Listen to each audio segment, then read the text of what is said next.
Science online में आप सबका हार्दिक स्वागत है। मैं Kumar Utpal, Limca book of world record holder, 30 पुस्तकों के लेखक। आज मैं शुरू कर रहा हूँ, जीव विज्ञान शुरू कर रहा हूँ। बायोलॉजी का मानव पाचन तंत्र, ह्यूमन डाइजेस्टिव सिस्टम की चर्चा कर रहा हूँ।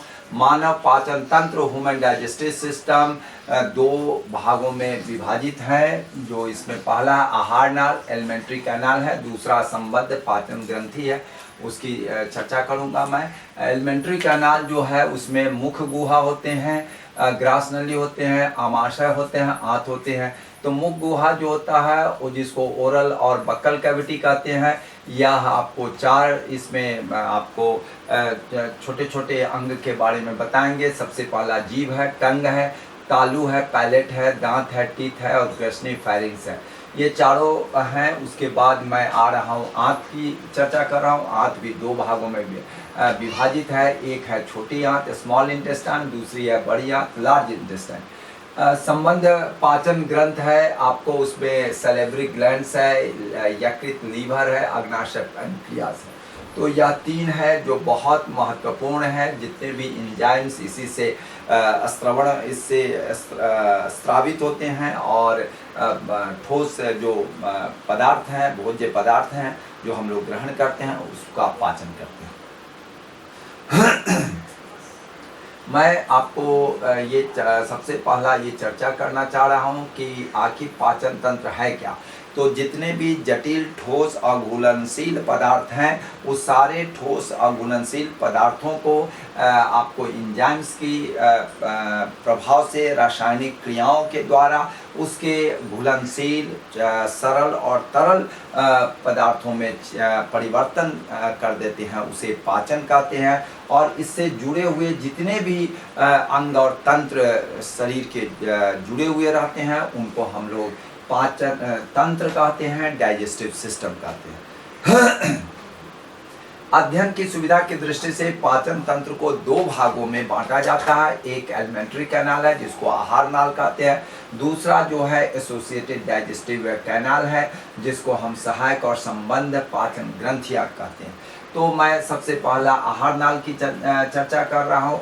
आहार नाल जो है आपको एलिमेंट्री कैनाल है, जो यहाँ आपको मुख गुहा से लेकर के और गुदा तक, ये गुदा मुख गुहा, ये बक्कल कैविटी, यह है मुख गुहा, इसको कहते हैं। मुख गुहा से लेकर के और यह एनस तक का जो क्षेत्र है, यहाँ से लेके यहाँ तक का जो क्षेत्र, यहाँ तक का जो क्षेत्र है, यहाँ से यहाँ तक का जो क्षेत्र है, उसको हम लोग कहते हैं आपको एलिमेंट्री कैनाल कहते हैं, आहार नाल कहते हैं। और यह जो है आपको यह यहाँ से मुख गुहा से लेकर यहाँ तक की दूरी है, 6 से 9 मीटर तक की दूरी होती है, इसमें लंबाई होती है। और इसमें जो इसके अंग जो है, मुख्य अंग जो है मुख गुहा है। सबसे पहले ये मुख गुहा है जो आपको यहाँ पर आपको देखने का मौका मिल रहा है, ये मुख गुहा है, ये इसको आपको देखने का मौका मिल रहा है। दूसरा जो है आपको मुख गुहा के बाद आता है आपको हम लोग कहते हैं फायरिंग्स कहते हैं। ये फायरिंग्स यहाँ पर है, जो आपको यहाँ पर आपको दिखाई पड़ रहा है वह फायरिंग्स है।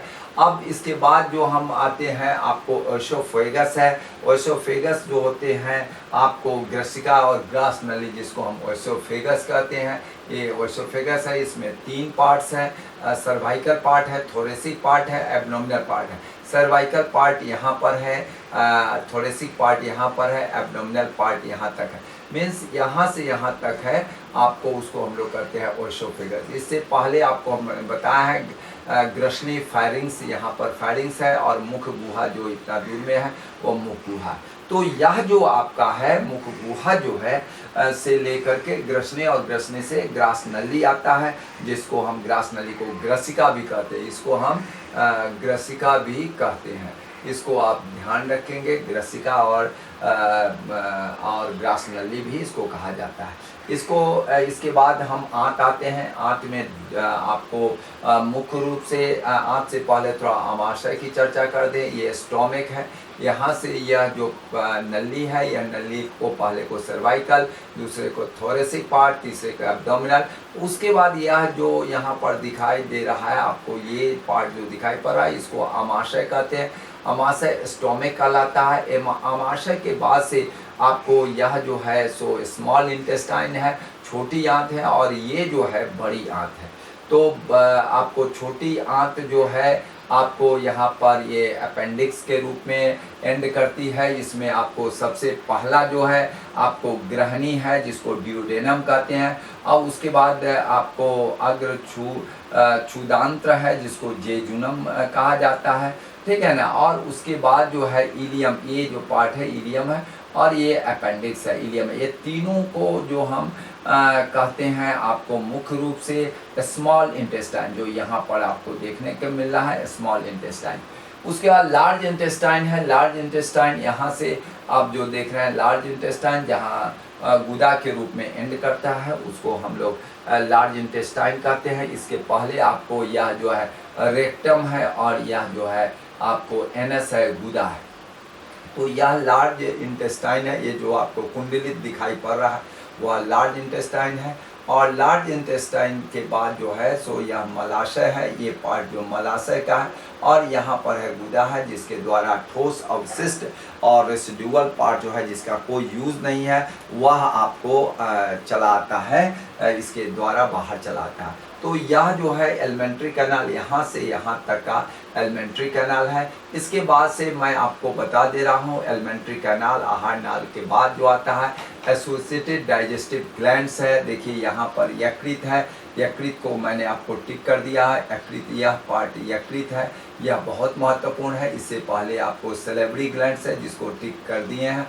आपका ये सलेवरी ग्लैंड्स है, ठीक है ना, सलाइवा का जो निर्माण करता है, मुंह में सलाइवा जाता है, तो ये सलेवरी ग्लैंड्स है, और जो बक्कल कैविटी में होता है। और इसके बाद से जो है आपका तीसरा जो है ये अग्नाशय है जिसको पैनक्रियाज, ये जो अंगूर की तरह गुच्छा की तरह दिखाई पड़ता है वो आपको अग्नाशय है, पैनक्रियाज कहते हैं। तो यह तीन हो गया, और ये सारे पार्ट्स को हमने आपको चित्र के द्वारा समझाने की कोशिश किया हूँ, इसको आप ध्यान रखेंगे। तो आहार नाल यहाँ से यहाँ तक का जो दूरी है उसको लगभग 6 से 9 मीटर तक होती है। इसको आप एनस में एंड करता है, बक्कल कैविटी से शुरू होता है, एनस में एंड करता है, तो इसको हम एलिमेंट्री कैनाल सिस्टम कहते हैं। तो ये मानव पाचन तंत्र का पार्ट्स है, इसको आप ध्यान देंगे। मैं थोड़ा सा एक बार और बता देता हूँ। मुख गुहा का ये पार्ट्स है। सब लिंगुअल यहाँ पर है आपका सलेवरी, सब लिंगुअल जो है यहाँ है, सलेवरी ग्लैंड्स यहाँ है, और यह जो है आपको पैरोटिड सलेवरी ग्लैंड्स है। पैरोटिड सलेवरी ग्लैंड है, सब लिंगुअल सलेवरी ग्लैंड्स है, और यह सलेवरी ग्लैंड्स है, और यह पैरोटिड यहाँ ऊपर में है, पैरोटिड है। यह ग्रसनी है, आप जान रहे हैं। और यह तीन पार्ट है, सर्वाइकल, थोरेसिक और एब्डोमिनल। एब्डोमेन से स्टोमक के जस्ट पहले रहता है एब्डोमिनल। ये तीनों पार्ट को हम ग्रसिका और ओसोफेगस कहते हैं। उसके बाद स्टोमक है, स्टोमक के बाद आपको यहाँ पर जो है ये जो आ जाता है, इसमें आपको स्मॉल इंटेस्टाइन। स्मॉल इंटेस्टाइन में सबसे पहला जो है ये जो पार्ट है यह आपको ग्रहणी कहलाता है, ड्यूडेनम कहलाता है। यह अग्र क्षुदांत्र है जिसको जेजुनम कहलाता है, और तीसरा जो है इलियम कहलाता है, जो ये इलियम पार्ट है। तो यहाँ पर आपका ड्यूडेनम, जेजुनम और यहाँ इलियम, ये इलियम, ड्यूडेनम, जेजुनम और इलियम, यह तीन है। यहाँ पर इलियम दे दिए हैं, यहाँ जेजुनम आपका, यहाँ पर जेजुनम है, और ड्यूडेनम जो है ग्रहणी इसको कहते हैं। तो यह तीन इंटेस्टाइन के मुख्य पार्ट्स हैं, इसको आप ध्यान रखेंगे। उसके बाद हम लोग आते हैं बड़ी आंत में चर्चा कर रहे हैं। तो ये असेंडिंग कोलोन है, ये जो है पार्ट्स है असेंडिंग कोलोन है, जिसको हम लोग आरोही कहते हैं, आरोही कोलोन कहते हैं। और दूसरा अवरोही कोलोन ये कहलाता है, और ये जो है अनुप्रस्थ कोलोन कहलाता है, ठीक है ना। और ये जो है आपका इसमें जो है मलाशय है, यहाँ मलाशय है, और यह एनएस है। तो आप लगभग, और ये जो है डायफ्राग्म है, डायफ्राग्म है, यह लीवर आपको बताई है, ये गॉल ब्लैडर है, पित्ताशय कहलाता है, और यह पैंक्रियाज है, अग्नाशय कहलाता है। तो यह गॉल ब्लैडर जिसको हम पित्ताशय, अग्नाशय और यकृत, यह तीन जो है मुख्य रूप से आपका एसोसिएटेड डाइजेस्टिव ग्लैंड्स हैं, जिसको आप ध्यान रखेंगे। तो इतने जो पार्ट्स हैं, मुख्य पार्ट्स है एलिमेंट्री कैनाल का, और दूसरा है पाचन ग्रंथि का, उसको भी हमने चर्चा कर दिया। अब हम आते हैं, यह टंग जीभ का आपका ऊपरी सतह का है चित्र है। यह जो गोला गोला है यह फेरेंजियल पार्ट ऑफ टंग है। यह पैपली है, पैपली यहाँ पर यह गोला गोला जो पैपली है, यह आपका ये यहाँ पर जो है ये वैलेट पैपली है, ये फोलिएट है, ये यहाँ पर यहाँ जो लाइन दिखाई पड़ रहा है, यहाँ पर जो लाइन दिखाई पड़ रहा है वो फोलिएट पैपली है। और यहाँ पर ये फिलीफॉर्म अंकुर है, ये सब फिलीफॉर्म अंकुर है, और ये जिसको हम फिलीफॉर्म पैपली कहते हैं। फंजीफॉर्म अंकुर जो है आपको यहाँ पर है, फंजीफॉर्म अंकुर यहाँ पर है। और यह जो है मीठा यहाँ पर टेस्ट जो है सबसे अंतिम जो है शुरुआती जिसको कह सकते हैं कड़वा है, ये बीटर टेस्ट करता है जीभ। और यह जो है खट्टा और नमकीन साइड लेटरल जीभ का पार्ट्स करता है। सबसे टॉप में जो ये जो जीभ का पार्ट्स है वह सबसे एपिकल पार्ट है, उसको हम लोग स्वीट उसे टेस्ट करते हैं। तो यह चारों टेस्टिंग का है, यह पूछता है, कई परीक्षाओं में पूछा जाता है, इसलिए मैंने इसको चर्चा कर दिया। फिर मैं आपको थोड़ा सा चर्चा करता हूँ मुख गुहा। मुख गुहा में जो आपका ये मुख गुहा है, इसमें आपका एक स्लिट के द्वारा भीतरी पार्ट्स में जाते हैं, और दोनों जबड़ों के बीच में यह मुख गुहा खुलता है, यहाँ पर आपको खुलता है। और यह जो है इसमें एक जीभ जो होता है जो फिलीफॉर्म से जुड़ा हुआ रहता है, फ्रीनेलम भी कहते हैं उसको हिंदी में। और यह जो है ऊपरी भाग जो है, बाहरी भाग जो खुला हुआ रहता है, और इसमें पैपली होते हैं जो आपको स्वाद कलियां, टेस्ट बर्ड जिसको हम लोग कहते हैं, जिसमें तीन तरह के होते हैं। एक फंजीफॉर्म अंकुर होते हैं जो यहाँ पर मैंने आपको बता दिया, फंजीफॉर्म जिसको हम अंग्रेजी में फंजीफॉर्म पैपली कहते हैं।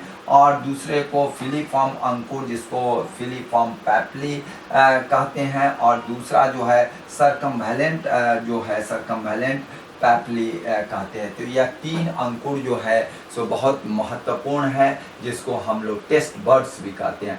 मानव टीथ की अगर हम चर्चा करेंगे तो टीथ की जो स्ट्रक्चर है वह जो है मनुष्य के दंत जो है विषम होते हैं, असमान होते हैं। अब प्रत्येक दंत तीन परतें होती है, जिसको हमने यहाँ पर क्राउन लिखा है, शिखर है, नेक है और रूट है, जिसको हम लोग हिंदी में शिखर कहते हैं, ग्रीवा कहते हैं और मूल कहते हैं। और यह जो है एनामेल से यहाँ पर ये जो आपका दिखाई पड़ रहा है हार्ड पार्ट जो होता है जो प्रोटेक्ट करता है दांत को, यह एनामेल कहलाता है। और आपको एनामेल जो है सो मुख्य रूप से यह जो आपको कैल्शियम फॉस्फेट यहाँ मैंने लिख दिया है, कैल्शियम फॉस्फेट से यह बना होता है जो काफ़ी मजबूत होता है। और यह जो है इसके जो आपको शिखर और मूल दोनों, शिखर और मूल जो है सो ये आपको यहाँ पर मैंने लिख दिया, शिखर और मूल दोनों एक अस्थिमय डेंटिन से ढकी होती है, जिसके अंदर में एक केंद्रीय पल्प होता है जिसमें तंत्रिका और रक्त का संचार होता है। और यह मसूड़े और जड़ जो है सीमेंट की खांच में स्थित होते हैं, जिसको हम थीकोडेंट कहते हैं।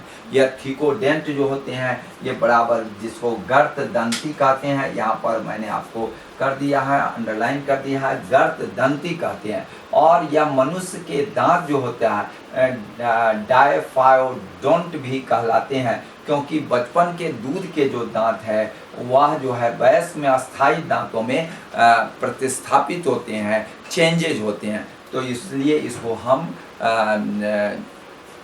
डायफायोडोंट जो है यहाँ पर लिख दिया है,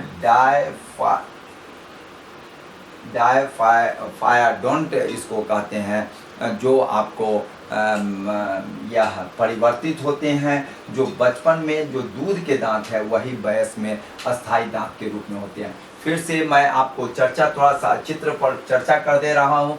यह एनामेल जो हार्ड पार्ट होते हैं, जिसको हमने आपको कई बार बताया है, कैल्शियम फॉस्फेट के बने होते हैं। और यह जो है डेंटाइन का क्षेत्र है, यह डेंटाइन है, यह जो है डेंटाइन का है। यह पल्प कैविटी होता है, यह जो देख रहे हैं जिसकी चर्चा हमने कहा है पल्प कैविटी होता है। यह गम है, यह बगल में जो है यह गम है, जो जिसमें आपके दांत रहते हैं। यह गम ये गम के भीतर रहते हैं, यह गम है। और यह सीमेंट का लेयर होता है, जिसको सीमेंट लेयर कहते हैं। यह रूट कैनाल है, जिसके आजकल बहुत सारे दांत का जो कृत्रिम दांत लगाया रहता है, आरटीसी उसको कहते हैं, root canal system, root canal system RTC उसको कहा जाता है।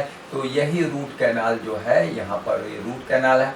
एपिकल फोरामेन यहाँ पर है। और यह जो पार्ट है रूट का है, यह नेक का हो गया, ये क्राउन का हो गया। यही vertical section of human incisor है। मैं आगे आपको दांत के जो 4 पार्ट्स हैं उस सब के बारे में चर्चा करूंगा। और भी इसमें बहुत सारे एक एक पार्ट्स के बारे में, एलिमेंट्री कैनाल के एक एक पार्ट्स के बारे में चर्चा करूंगा, और जो आपके परीक्षा के लिए बहुत उपयोगी है। आज मैं इतना ही आपको बतलाने जा रहा हूँ। मैं आपसे बराबर निवेदन करता हूँ कि आप जो है मेरे चैनल से जुड़िए, और इसके जुड़ने का एक ही तरीका है, अगर आप शेयर नहीं किए हैं तो आप शेयर कर लीजिए, सब्सक्राइब नहीं किए तो सब्सक्राइब कर लीजिए, बेल आइकन नहीं दबाए हैं तो बेल आइकन दबा दीजिए। और वह जो है आप रेगुलर देखिए। मैं आपको सभी विषयों के बारे में विस्तार पूर्वक आपको चर्चा करूंगा, और परीक्षा के से संबंधित जो पूछे गए प्रश्न हैं और जो पूछने की आपको आशा है, जो महत्वपूर्ण है, उससे संबंधित हम 1 लाख प्रश्नोत्तरी को देंगे, उस पर डिस्कस करेंगे। और प्रत्येक दिन हमारा टेलीग्राम चैनल के द्वारा जो लिंक किया हुआ है, टेलीग्राम से आप जरूर जुड़िए, जिसमें आपको प्रत्येक दिन की घटनाक्रम दे रहे हैं। आपको कोई ज़रूरत नहीं है मैगज़ीन पढ़ने के लिए, यह मेरा निवेदन आप स्वीकार कर दीजिए, ठीक है ना। और आपके साथ मैं बना रहूँगा, विभिन्न विषयों पर चर्चा करते रहूँगा। 25 सालों का मेरा अनुभव, मेरा खुद कई मेंस तक मैंने निकाला है, तो इसका अनुभव और इतने दिनों का अध्ययन का आप ज़रूर लाभ उठाएंगे। जय हिंद, जय भारत।